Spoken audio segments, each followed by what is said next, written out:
In this video, we are reviewing the latest MCU movie, The Marvels.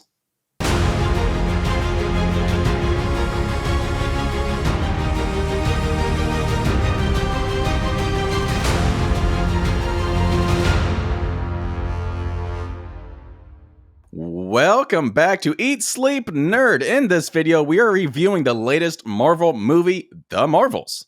I'm your dorky DJ, Corey Winter, and joining me, as always, is my nerdy brother, Josh Winter, our geeky friends, Christian James and Jason Summer. Guys.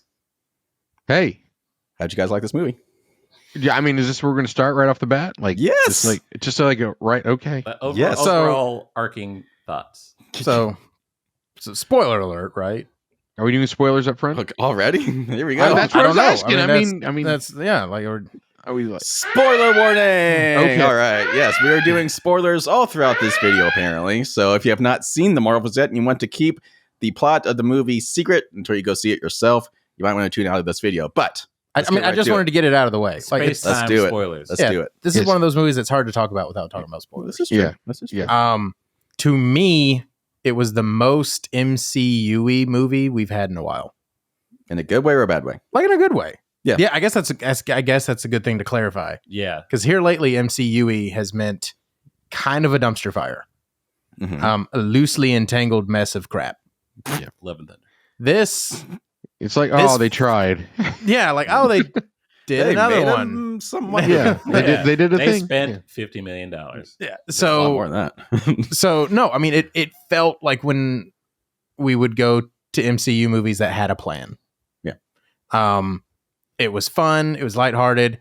I could tell it was setting things up, but it wasn't like the sole focus of the movie. And then a post-credit scene that was mind-blowing. There were, Yeah. yes, we'll go through all of that. I'm just saying, like, all of that ties Yeah. into what made a good MCU movie. Yeah. And this movie had all of those things. True. Very true. So, Josh is on the good train. He enjoyed it. Christian? yeah, same. We were discussing right outside the theater, like there were elements that were different, very MCU-y, but in like a whole as a movie, like I went to a Marvel movie and I enjoyed it. Okay. Jason? Corey? No, you Corey. Oh, Corey. God. Why is he making me go next? Jason has the dissenting opinion. I thoroughly enjoyed it. There were really only two things that really I did not care for, and we can talk about those in a second. But overall, I loved the tone. I loved the writing. I loved the chemistry between the three main actresses. I thought it was great. I actually had a really good time. Honestly, a lot better than I was thinking it was probably going to be. But no, I think a lot of critics have this one way wrong. I think it was a good time. I think it was... I mean, it's not Guardians of the Galaxy Volume 3 levels of best MCU movies we've had in a while, but it was a good time. But see, even then, I would argue the Guardians of the Galaxy Volume 3 did not feel particularly MCU-ish. I mean, yeah. That had gotten to its own... MCU. Yeah, like, that was its own thing. Yeah. Like, that was wrapping up James Gunn's stuff that really had nothing to do with the rest of It was more like, hey guys, I'm moving over to DC. That was more what that was. Yeah. I'm going to leave you with this. Right. Yeah, but like this one, I think did some new stuff, especially obviously with the power switching and stuff. I thought that was a cool little twist on using superpowers and things. But yeah, I thought it was a good time. Good time. Jason. Jason. What? Jason. Yes. I was sitting through this movie the entire God. time with a smile on my face. It was absolutely delightful. I hate you so enjoyed much. this movie so much. Hey, he's very good at that. I had high expectations off the trailers because the trailers just seemed absolutely fun to me. Yeah. And the inclusion of the Beastie Boys was worked great for me, and They paid so much for the rights. They had to yeah, use but it. still, I mean, but anyway, it just worked for me, and I was not disappointed. I really enjoyed this movie. Good. When's the last time all four of us actually kind of agreed on a Marvel movie? It's been a while. It's been a good while. Yeah. Yeah. Well, good. Okay, so this is intriguing.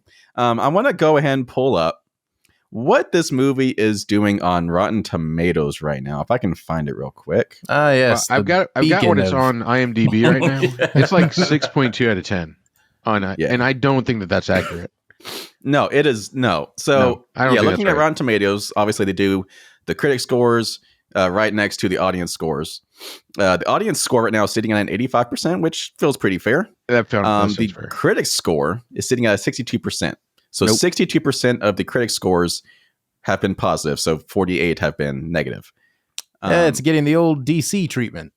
Very much so. And yeah, that feels unfair. I had a great time. There were I concur. yet again 2 things that did not work for me. Let's go ahead and talk about them. The Yes. first one was the music scene. It just felt really out of place. Like it didn't really have to be there at all. Yeah, I thought it was funny. It was very I forced. I didn't feel that way about it. I thought it was Okay. great. Yeah, like Good. I mean, you said it earlier. Like the movie did a good job of doing a few different things. It didn't feel like the same Marvel movie I had seen 18 times, Mhm. Right. but it also did a good job of bringing back a lot of the charm. Yeah, it did. The reason why we kind of liked the MCU in the first place. So no, the music scene did not bother me. Yeah. Was it weird? Yes. Yeah. But that I doesn't make laughed it out bad. loud. It was just weird. Yeah. I laughed out loud when she said the prince was bilingual. Yeah. Yeah. I mean, it was funny. It was funny. It was funny. I'll give Yeah, it that. was funny. Yeah. And so like it's did it feel a little weird? Yeah, but it didn't break it for me. Like it's space. Weird things happen in space. So, okay, just It's real space. quick. So, what was more weird? Okay. The existence of flurkins and how flurkins reproduce, So or this singing planet? You're So that- leading straight into Corey's yes, second point. thank you for the segue. So Great the segue. second point, and this ties into our big criticism of the first Captain Marvel movie, where the Flurkin Flurkin? is what was responsible for Nick Fury's backstory with his eye Right. patch, Right. and how that just kind of felt Yeah. super unnecessary. And they like not only doubled down, they like quadrupled down on that cat in this movie, and I felt it was a lot. From KFC. It was way too much. Down. It was way too much. Ooh. I missed the double down. Yeah. God. If you're on keto, there was nothing better than the double down. Man. It was a Heaven. chicken sandwich between two pieces of chicken. Yes. Yeah, it was awesome. It was great. So, in a weird way, you've segued into my negative Mhm. from the movie, which I don't want this to be all about the negatives, but for me, this is actually a really big negative. As much as it felt like we were getting back to these movies and shows are starting to line up again, which is great, an issue I had was we have apparently already disregarded everything that happened in Secret Invasion. That Nick Fury was back to being prime Nick Fury, and I just don't feel like that's where we left him. I don't feel like any of his character development mattered from Secret Invasion. And that's exactly what I told Corey at the end when we were Like- walking out. I was like, I wish they would have said something about Secret Invasion or where that would have been. In the timeline. If the you timeline. if you completely skipped Secret Invasion, which was supposed to be the ode to Nick Fury, Mhm. you wouldn't know you missed anything. Yeah. And that just feels like it was supposed to be such an important piece of character development because Nick Fury was really not that minor of a character in this movie. He's definitely a supporting character, Yeah. but not a minor character. And don't get me wrong, I friggin' loved Nick Fury in this movie. Yeah. He was hilarious. And it was love, great. I love that. I love that. Kamala's mom called him Nicholas. Yeah. Yeah, so I mean, like, And don't get me Kamala's wrong, like, like, it's just Fury, mom. yeah, like it's one of those things where it's not so much about this movie itself. It's just kind of a weird Disconnect. Yeah. disconnect. Yeah. And then of course, and I think it was Jason who brought this up when we were talking about Secret Invasion. Emilia Clarke also has Captain Marvel powers now, Those wear off. and That's she was just completely not in the movie at all. Yeah. That was like the immediate thing a lot of people were talking about after Yeah. the show wrapped up. It was like, Oh, so this trailer came out and we see no Emilia Clarke. Yeah. But like I Weird. said, it's Yeah, it wore because off. we're just it wore off. It's fine. It's not a gain power like the other three. I Yeah. guess you can say. No. It's the illusion of a power. now Yeah. having I don't know. having said that, I kind of don't mind that we've kind of. Forgotten This is going to sound a that little entire show ever hypocritical existed. later. What? This is going to sound a little hypocritical later. I don't mind that we kind of disregarded those heavier anchors. I think they would have anchored down this movie if we had focused on those characters and Secret Invasion, because I think there was enough going on for this movie where we didn't need all that. We didn't need to worry about the tie-ins. Yeah, like I said, like it is not something that I'm going to hold against the movie. Yeah. But if we're going to praise it for being a return to form for the MCU, then it's fair to bring up there's still some disconnects. Don't act like it's perfect. I kind of feel like that's where Marvel movies have historically shined the best, is where it can do its own thing without having to rely so much on the other properties. Yes, but it also didn't ignore things that happened in other properties. Yeah. So anyway, like I said, it's a nitpicky thing, but it is something that I consciously considered while I was watching it. Because again, this was like prime Nick Fury again. Yeah. Which is great. That's where his character should be. But I feel like it devalued an already crappy show. Yeah. Even more so. So let's go in and just talk about the three leads. So Brie Larson. Ooh, how do you say her name? I should have. Tiana? Tiana It's Paris? one of those, don't overthink it. And Iman Vellani. So they were great. Like, not a weak link among them. Like, they were fantastic. Yeah, I wanted to say that Iman was annoying. And then I remembered that it's literally just She's her a teenager. character. Yeah, like that's, it turns out I just hate teenagers. So like, no, I thought she was a delight. she was actually doing a great job. No, she was a delight. She was fun. Yeah, and I would say to go back to the negatives, it's more like a positive negative. Okay, sure. So you neutral. were talking about call that neutral. Neutral thing. And the tone of the movie that Corey was talking about, like, I love the tone of the movie, but like it would have made it feel even more in that old kind of Marvel way, is that the whole stakes of the movie were really high. Yeah. It's someone just trying to steal resources. But yet we still felt like we were in sort of more in that Miss Marvel universe where it was just like, like almost like Disney Channel vibe. It was like the music or like the score of the movie didn't seem as serious as the problems were. Didn't spend enough time in a minor key. Exactly. Yes. So, it still hit. But like with her character being so young and like just out of the know of the universe, those things would have probably hit a little bit harder if we were in a more like not necessarily a darker tone, but a different tone than we did the whole movie. Okay. See, but I would also say that helped. That also helped anchor some emotional impact, though, because there were at least 2 times where Homegirl got wrecked emotionally. I teared up twice in this movie. Did you? A little bit. What a pansy. No, I'm kidding. But All right, which homegirl? Because there are 3 homegirls in this. Yeah. Which homegirl are we talking about? Really? well, no, I mean we were talking Really? about we were 4. talking about 5. Con. Okay. Wrong Con. So, we should have had the switchboard. I know. Con. Anyway, but no, like it is like you were saying. Like I do feel like a lot of the tone related specifically to how she was experiencing events, and that's not a bad thing, because like when they couldn't save everyone, that was really hard for her. That was the first time that she kind of got to see the downside of being a superhero. Right. Yeah. You're not going to be able to save everyone.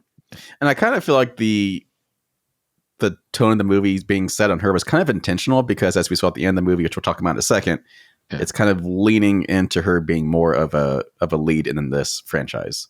Yeah. And kind of removing. And I'm okay with it. Yeah. And, As much as I disliked her show, she is good.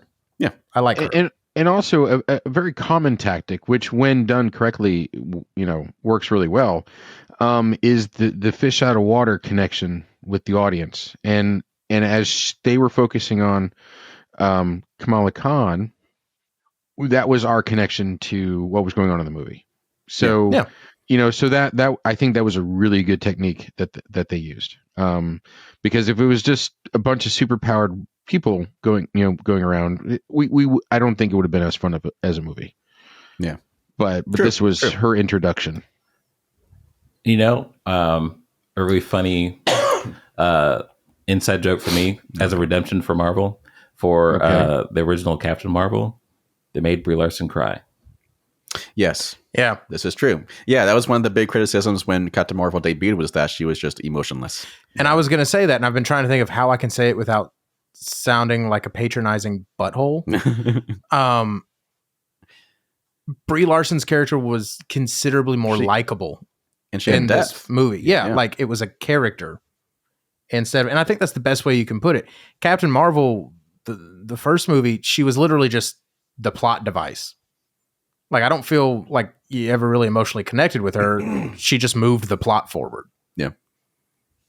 This time around, they really reached more into her backstory in this movie than they did in the first one. Yeah. They Which was a explained it. backstory. Yeah, they explained it in the first movie, but they never really established an emotional connection. Mhm. They were able to actually almost retroactively impart emotion onto those experiences. Yeah. And it was much easier to connect with her character this time around. Yeah. Yeah. Which is really interesting because if you're a fan of Brie Larson, you've seen all of her other stuff. She's She a good actress. She has a very expressive face. Oscar winner, right? Yeah. Literally. Yeah. She has a very expressive face. And like it was very disappointing that it didn't shine in the first movie. Mhm. But definitely like what Josh was saying, you felt it in this movie. So no, like she got a huge level up, I thought, as far as just a character goes. And then rounding it out, you had Tiana. Yeah. As old Monica. Monica. Monica Rambeau. Yeah. And it was kind of funny because like I don't feel like they ever shied away from her, No. but I also feel like she didn't get to do as much Yeah, and I've noticed that as too. you like. I just wanted more of it. Because you like know, a lot of like- the time when there was the switching of the powers, a lot of the time it was just She's Miss the one Marvel. who disappears. Yeah, it's Miss Marvel and Captain Marvel mostly doing all the switching. And yeah, it was usually when they were like not doing anything, you would see a lot of her skill set. Like when she was first fighting in Kamala's home, she like the staff phased right through her. Right. Cool. Love to see more of that. And then when at the end, when they were finally fighting or like meeting up with what's her face, I can't remember her name. The she, bad girl. Yeah. Yeah, she phased through the floor, and I was like, bro, Darben. Yeah. Darby. Yeah. Yeah. Yes. And I was These are like, cool yeah, powers. that was really cool. Yeah. We could have seen that a lot more. So I'm just impressed by how they were able to set up 3 different characters with 3 different sets of powers based on light. Yeah, that was Yeah. pretty That cool. was in a 90-minute movie. Yeah. And then, right. Yeah. Yeah, it was understandable. Like when they did the little montage of them trying to figure out how to Yeah, that was Yeah. great. That was awesome. Gotta be a montage. of them figuring out how to activate their powers and when and of course we haven't talked about the like the plot of the movie yet. So like one of the aspects Yeah, of we the movie completely is skipped that over that. That's fine. is that we just completely forgot Yeah, that. but it's like Is that- overall feelings of right. We're still in right. overall we feelings, can, but all right. we can go back. But you're right. But anyway, when one of them is activating their power at the same time as another one of them, that those 2 switch places, and if all 3 of them, then they all 3 switch places, and that's not supposed to happen. So they figured out how to work with each other, and anticipating switching places and doing these things like catching balls that like one threw the ball and like as they switched the other one caught it, things like that. Anyway, great little montage. Oh, was that the entire thing? Oh, okay. Okay. Couldn't tell yeah. if you froze. Oh yeah. So, and I think actually that was kind of that montage kind of speaks to how the rest of the movie went.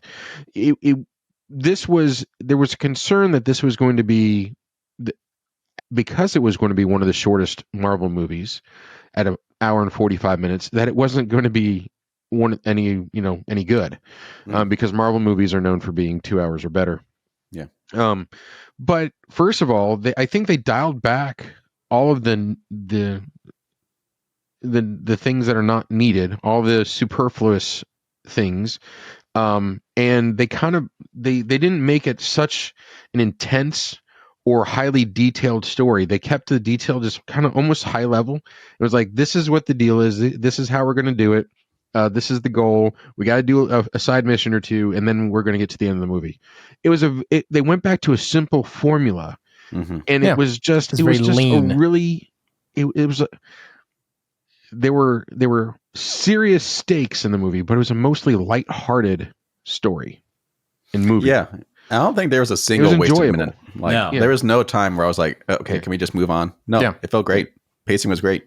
It was actually a testament to good editing, Yeah. which you don't see very much. Yeah. Right at the time, I was just like, are we going to hear the singing for very long? she cut him off. I was like, sweet. Yeah. All right. So what are some of the highlights? We're like the plot point highlights. I got this. Evil girl, a Kree. Darbine. Yeah, sure. Darben.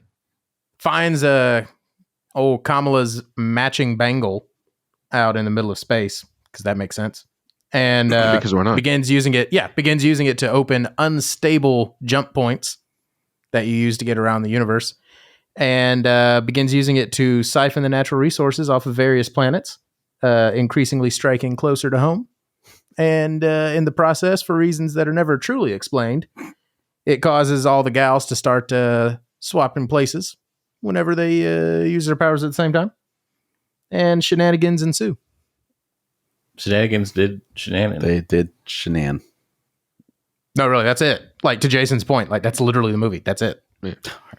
Like, that's what happened. Well, aside from Like- the last couple of scenes that we'll talk about, anything else? Any other big scenes that you guys want to mention?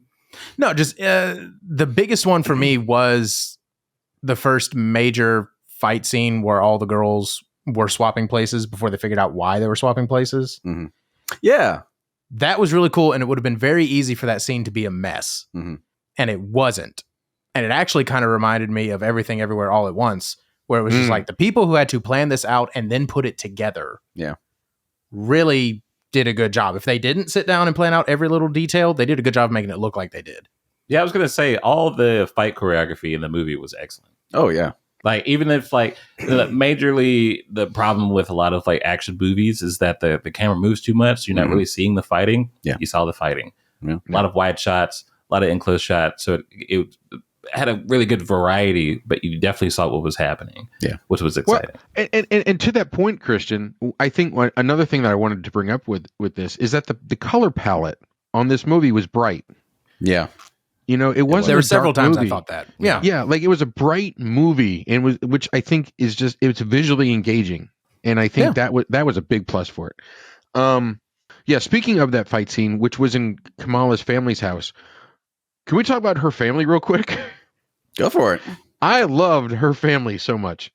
Their dynamic as a family was great, but the comedy that stems from kind of the matriarch played by what is her name? Zenobia Shroff. Yes, Zenobia Shroff. Yeah. She's definitely the leader of the family, but just the quips that go back and forth on her trying to kind of rein in the situation that she can't rein in is just really funny. And then her older brother, played by I think it's Sagar Sheikh, and then her father Mohan Kapoor. The dynamic between them with Kamala, and then how they later played out with Nick Fury and Brie Larson. I'm mixing up the actors' names and actors. I know Monica Rambeau. They were an addition to the story for me, and I really enjoyed their scenes as well. Yeah, it would have been very easy for them to fall into annoying. Yeah, right, and they didn't. Yeah. So again, that's good writing, good storytelling, good acting. So when they were in the escape pod coming back to Earth, they were toiling around, things like that. You saw the New York skyline. Mm-hmm. They're about to crash down. They're about to hit the ground. I halfway expected to see a spiderweb pop in. Like, I was like, come on, do it. That would have been cool. That would have been, cool. That's like small little cameo. I was waiting to see if Captain America's shield was on the Statue of Liberty. It was, but we didn't get it. Like, not a wide curve, shot. Yeah, the little curve came down into view, but nothing certain. But I saw a little curve of a shield. Yeah. All right. So let's talk about the last scene of the movie itself before the credits. So Kamala Khan goes and does some team building, some recon. Thank you. Good word. Recon or recruitment? Reconnoiters. With none other than Kate Bishop, which I was not expecting. And that was a delight for me, having loved that Hawkeye series. Yes. Yeah. And that's teasing up the Young Avengers. And I saw the shadow of the bow and arrow, and I was like, oh my God. They're gonna I was do like, it. who was this for a minute? Yeah. Yeah. Also, she almost repeated Nick Fury's words verbatim. Yeah, it was Yeah, very much yeah. a riff. It was very much a Nick Yeah. Fury thing. Yeah. Yeah. You think you're the only child superhero or whatever? No, yeah. So I think that's going to be great. There has been some rumors and speculation that the next couple of Avengers movies are actually going to feature the young Avengers pretty heavily instead of the more traditional older Avengers. Like Yeah, because they all died or left. Oh, Can't feature them if they're dead.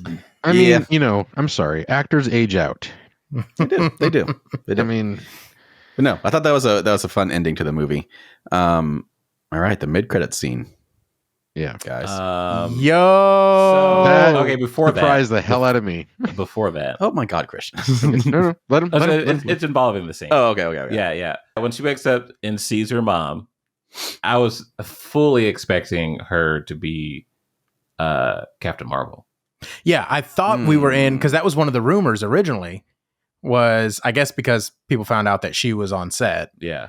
was that she ended up in the Multiverse of Madness universe. Yeah. I can't remember the universe number. So that was the big theory, but plot twist. Plot twist. It Multiple wasn't. plot twists. It actually. wasn't. It wasn't. They were in the X-Men compound, and it was so Yeah. cool. Yeah. So the X-Men that we saw. Beast. No. Yeah. No. Still voiced Hey. by Kelsey Grammer. Yeah. Was it Kelsey Grammer? I was It trying, was. It was. trying It to was. figure it out. Yeah. CG this time though. Yeah. It was CG, but I was okay with it. First off, it was good CG. That was another plus point on the movie. No bad graphics. Oh, All yeah. the CG looked great. Yes. But Beast looked good. I mean, you could tell it was a CG character. It was but- the Hulk kind of CGI. yeah, Like, it was fine. really good. Like fine. it was fine. But I mean, he looked more like Beast from the comics. Yeah. Looked like the shape was more accurate. It didn't look like Kelsey Grammer in a mask. Oh, if we're gonna get Professor X in the floating yellow wheelchair, Yeah, which they mentioned Charles. Yeah. So, like, this was cool. This was awesome. that was a great little ending. Yeah. There. Yeah. To get Yeah. excited for it. It was a small ending, but it meant so much. Mm-hmm. Yeah. It was basically Marvel saying we are now bringing in the rest of the Marvel Yeah, universe. Which is funny because like a Gird couple your loins. yeah, like a week or two ago, Kevin Feige was doing an interview saying you'll see the X-Men sooner rather than later. Oh, it's next week. It's yeah, next week. yeah. Tomorrow. Which means he'd probably be very good at playing poker, Yeah, Yeah. maybe. considering he knew that. Actually, was gonna be all on of it. those actors would be for their Yeah. contracts. Yeah. All right. So, any final thoughts before we get into scores? It was definitely an unexpected movie. Yeah, just like Jason said, like it was an hour and a half, hour and 46 minutes, I think it was. It was pretty. It was. I believe it was the shortest MCU movie to date. Yeah. They did what they had to do. They got in, they got out. Excellent. Yeah. Yes. That little exposition in the movie we didn't really need. So that was pretty cool. We moved the story along pretty well. All the action was really cool. I mean, like I said, they did it like an old school MCU movie where there are things that didn't really make sense. Yes. Was it a big enough deal that it broke the movie? Nope. Like, again, did we ever really explain why they were switching places? Not really. No. Yeah, they touched some space stuff. Yeah. And I was like, all right, cool. I'm in. By the end of the movie, it was done. Tight. Cool. Right. I Hey, don't real understand quick- it, but you cleaned it up. Yeah. Sounds good. I just found this about the Monica Rambeau's character in that cutscene or in the that cutscene Post-credit. post-credit scene. Mid-credits. The superhero suit looks to confirm her as binary, an alias of Oh. Captain Marvel that first appeared in 1982. Yeah, so it's Marvel adjacent. Mm. Okay. Yes. So Okay. Cool. So I was just looking at the soundtrack of the movie. So I guess in that credit scene, they actually did use some original score from X2 and X-Men: Days of Future Past. cool. By old John Ottman, otherwise known as Interesting. Diet John Williams. So Cynthia also wanted me to mention Mhm. the that cat scene where like they're eating all of the People. space crew. Right. The song, Jason, she wanted me to ask you specifically. Did you know what the song was that was playing? Are you talking about the Beastie Boys Intergalactic? No, I'm talking about No. Memory From- I recognize it, but is it from Cats? It's from Cats. from Yeah. She says that was the only redeemable part of that scene. Which, so, I don't know. Yeah. I mean, Yeah. If I had to Yeah. identify the scene that came closest to breaking the movie, yeah. it was that one. And it went on a little bit too long, too. Like we get it. They're cute cats. Yeah. But there were parts of that scene that were just my humor. I mean, Where yeah, it, said it was they were fine. literally hurting cats. And I was like, yes. Fair enough. If you're into dad humor, Yeah. Yeah. I mean, Scene's right up honestly, your alley. this movie's for you too. I mean, there's a lot of punny humor and a lot of just kind of cheesiness to it, which is But really, like good cheese. it's nice. Yeah, it's There's good like a cheese. couple of It's It's not like Love Gouda. and Thunder cheese. No. Yeah, it's not No. American cheese. It's Gouda. This is And Gouda. Yeah. Right. Yeah. I like how you went with Gouda. Good don't job. sleep on the Gouda. Don't sleep on the Gouda. Right. All right, let's So get into Gouda scores. is so Gouda. Let's get into scores. So, the way we do this, if you are not familiar with how we do things around here, we have a 1 to 5 point scale. Apparently, we have decimals, so we could go 1.25. We could go 3.67. Who knows what Jason's going to do? But we each score the movie individually. I'm a wild and then we man. put everything together to give us an average score for each sleep nerd from 1 to 5. So, I'm going first. So, there were a good bit of this movie where I was like, this is a 5. This is a great time. But then there was the cat. But then there was the cats. And I understand what you guys are saying about the music scene. Like, you guys liked it. I didn't like it too much. But by the end of the movie, cats aside, I had a great time. 5 out of 5. 5 out of 5. Loved it. 5 out of 5. Who's going next? Interesting. Christian. Okay. popcorn Christian. Yeah. I did enjoy myself. It was Let me great. Let me clarify. My 5 does not mean it was perfect. It's a 5 for you. My 5 is I had a 5 out of 5 good time. That's not the scoring. That is the scoring. That's how Corey scores. That's how I score it. So we're just going to change it every time. Yeah. Christian, I'm with you, man. You score. Yeah. You know I'm coming that way. Yeah. Yeah, there were some things there were some things that, it didn't take me out, but there was definitely things that were just like, it's okay.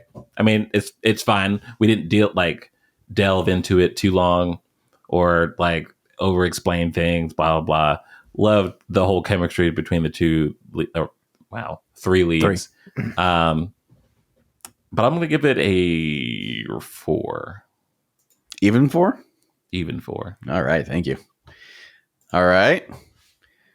Who wants to have the last word this time? I'm going to go Jason. Let's go Jason next. Yeah, this I absolutely enjoyed sitting in the theater on this one. It was a good time. Like you said, it was a good time. It was delightful. I laughed a lot. I was sitting by myself for the most part. Like there's 8 people in the theater. But whatever. Oh, Yeah. But that's really sad. But it's. I mean, I felt comfortable enough where I was laughing, out loud and chuckling. It was a really nice time. So I do highly recommend that you go see this in the theater. But again, it's not a movie that's going to win any awards. It was a good popcorn movie. So I'm going to give it. I'm going to go with Christian on this one. I'm going to give it 4. All right. And I wasn't awing because you were alone. We're used to that. I was awing because the theater was. He did go So in the empty. morning, didn't you? It was like like early afternoon? 12:50. Yeah, early afternoon on a Saturday. I'm just saying, In the like South. opening weekend for a Marvel movie that used to be packed, Yeah. and this is That's not true. apparently tracking for like the lowest Marvel debut ever. And that's really sad because it's probably one of the most enjoyable ones that they put out in a while. Yeah. Honestly, I enjoyed it more than Guardians of the Galaxy 3. Wow. God, Yeah, I don't know if it's There a it better is. movie. Like I don't. There it I'm is. not saying it's a better movie, but for me, I enjoyed it more. Spicy take from Jason. Spicy. Although you gave Guardians of the Galaxy Volume 3 a 5.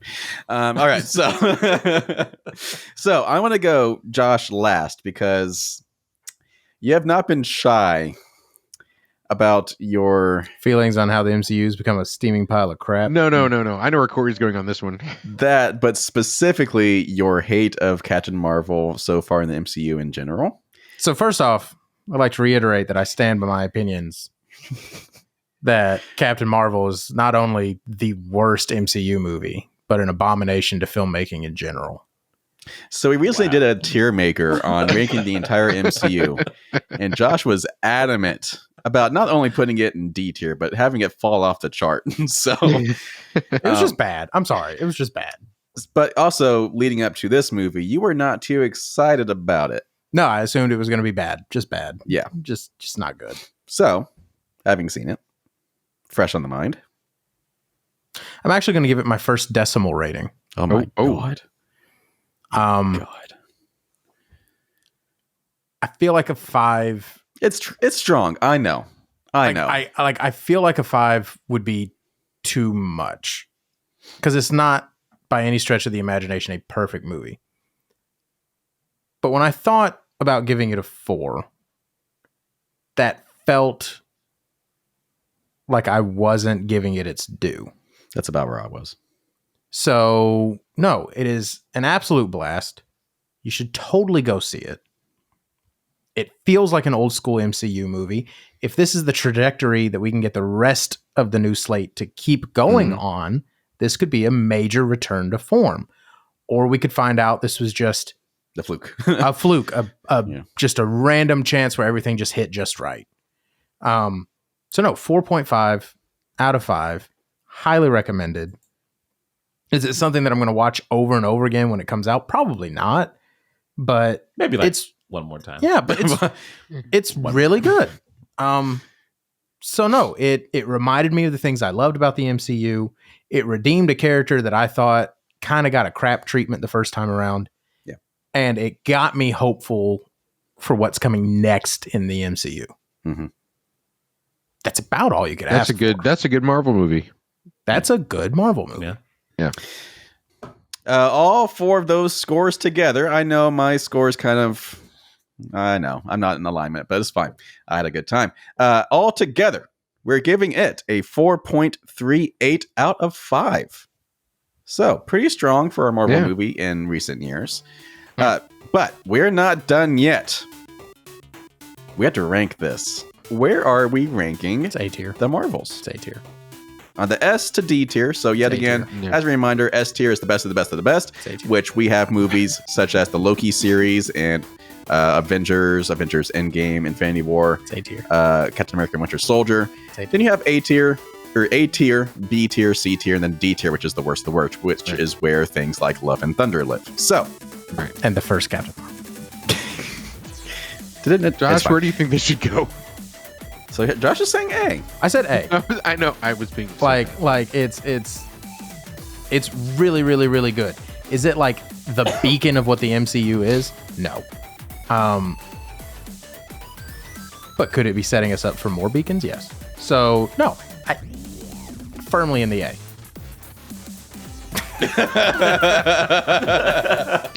Completely unbelievable. Wow. Jason just got it. No, I agree. This is A. It's not the best of the best of the best, but it's not mid either. Like, it's really good. Yeah. It's an A. Me and Corey already agree on our S tier.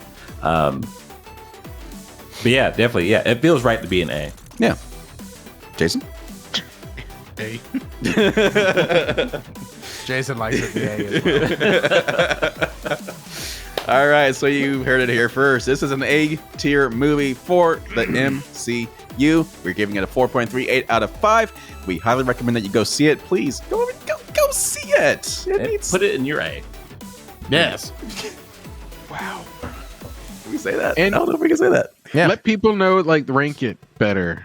Tell people to rank it better. It deserves better than the 62%. Ignore the critics. Yeah, I was gonna say, to be fair, that's the critics. Audiences are putting it in the upper 8s. Well, I mean, like on IMDb, it's at 6.2. You know, that's all right. Not fair. That's not fair at all. I liked it. We're normal people. We enjoyed it. Yeah, So- we're normal people. I tell people all the time I'm a normal person. If you tell people you're normal, it means you may not be. All right. Thank you for tuning in to another episode of Eat Sleep Nerd. If you have not already, go to our YouTube channel, youtube.com/@eatsleepnerd. Press the subscribe button. Press all the like buttons on every single one of our videos. Leave some comments. If you've seen this movie, let us know what you thought. And who's doing it this time? Christian. What are 3 things nerds should be doing? What I'm is not this sure thing why I'm you're talking doing like right this. now? Yeah, Right. I'm like, what are you doing, Corey? First, going to see this movie That and eat, sleep, nerd. Take it easy, people.